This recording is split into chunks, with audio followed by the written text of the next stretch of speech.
A reading from the book of the prophet Daniel. As I watched, thrones were set up, and the Ancient One took his throne. His clothing was bright as snow, and the hair on his head as white as wool. His throne was flames of fire with wheels of burning fire. A surging stream of fire flowed out from where he sat. Thousands upon thousands were ministering to him, and myriads upon myriads attended him. The court was convened, and the books were opened. As the visions during the night continued, I saw one like a son of man coming on the clouds of heaven. When he reached the Ancient One and was presented before him, the one like the Son of Man received dominion, glory, and kingship. All peoples, nations, and languages serve him.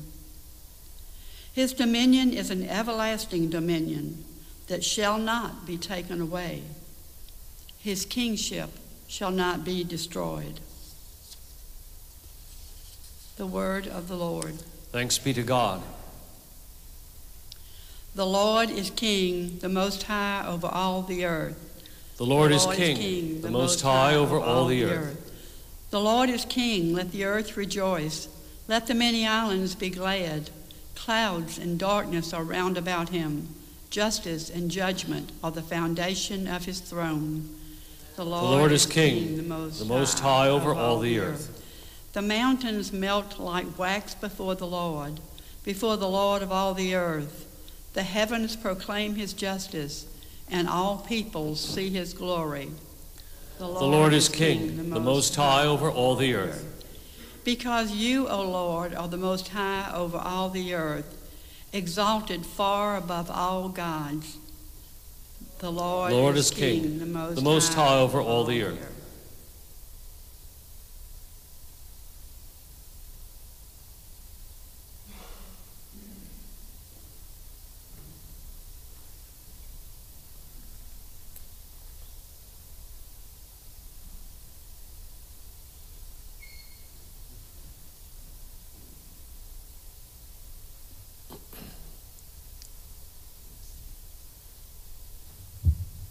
A reading from the second letter of St. Peter. Beloved, we did not follow clearly devised myths when we made known to you the power and coming of our Lord Jesus Christ. But we had been eyewitnesses of his majesty, for he received honor and glory from God the Father. When that unique declaration came to him from the majestic glory, "This is my beloved Son, my beloved, with whom I am well pleased." We ourselves heard this voice come from heaven while we were with him on the holy mountain. Moreover, we possess a prophetic message that is altogether reliable. You will do well to be attentive to it as to a lamp shining in a dark place until day dawns and the morning star rises in your hearts. The word of the Lord. Thanks be to God.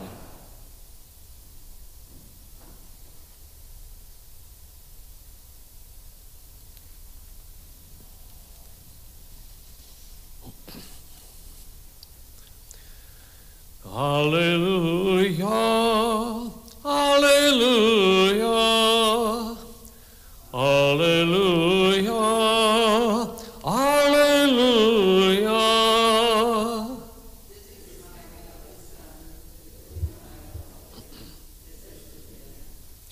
Hallelujah, hallelujah. The Lord be with you. A reading from the Holy Gospel according to St. Mark. Jesus took Peter, James, and his brother John and led them up a high mountain apart by themselves. And he was transfigured before them, and his clothes became dazzling white, such as no fuller on earth could bleach them. Then Elijah appeared to them, along with Moses, and they were conversing with Jesus. Then Peter said to Jesus in reply, Rabbi, it is good that we are here. Let us make 3 tents, one for you, one for Moses, and one for Elijah. He hardly knew what to say, they were so terrified. Then a cloud came, casting a shadow over them. From the cloud came a voice, This is my beloved Son. Listen to him. Suddenly, looking round, they no longer saw anyone but Jesus alone with them. As they were coming down from the mountain, he charged them not to relate what they had seen to anyone, except when the Son of Man had risen from the dead. So they kept the matter to themselves, questioning what rising from the dead meant. The Gospel of the Lord.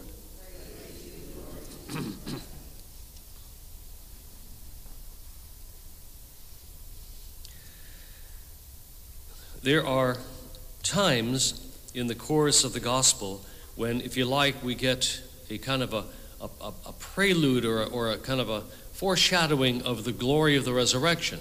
And one of those times is immediately after the multiplication of loaves and fish, when there's Jesus walking on the water toward them, eerie, in the middle of the night.